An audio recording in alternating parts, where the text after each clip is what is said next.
10 पासून 99 पर्यंत कोणत्या पण संख्येचा पाढा जर तुम्हाला लिहायचा असेल ना मित्रांनो, तर तुम्ही या पद्धतीचा वापर करू शकता.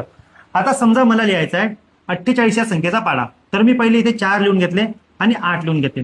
आता मी इथे सलग 4चा पाढा अगोदर लिहिणार, नंतर मी 8चा पाढा लिहिणार. 4 2 8, 4 3 12, 4 4 16, 4 5 20, 4 6 24, 4 7 28, 4 8 32, 4 9 36 आणि 4 10 40. याचप्रमाणे 8 2 16, 8 3 24, 8 चौक 32, 8 पंचे 40, 8 सकम 48, 8 7 56, 8 8 64, 8 9 72 आणि 8 10 80. आता माझं काम काय माहिती आहे का, इथे एक अंक आहे, इथे पण एक अंक आहे, हे दोन्ही पण अंक जशाला तसे लिहून टाका. आता नंतर काय, या 8चा या 1 सोबत बेरीज करा. 8 अधिक 1 9 आणि हे 6 जशाला तसे. 12 अधिक 2 होतात 14 आणि हे 4 जशाला तसे. 16 अधिक 3 होतात 19 आणि हे 2 जशाला तसे. 20 अधिक 4 होतात मित्रांनो 24 आणि हे 0 जशाला तसे. 24 अधिक 4 होतात मित्रांनो 28 आणि हे 8 जशाला तसे.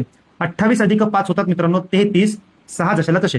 32 अधिक 6 38, 4 जशाला तसे. 36 अधिक 7 43, 2 जशाला तसे. 40 अधिक 8 48, 0 जशाला तसा. याच पद्धतीने मित्रांनो तुम्ही 10 पासून 99 पर्यंत कोणत्या पण संख्येचा पाढा लिहू शकतात. जर व्हिडिओ आवडला असेल मित्रांनो, तर आपल्या मित्रांना नक्की शेअर करा आणि चॅनलला फॉलो करा. धन्यवाद.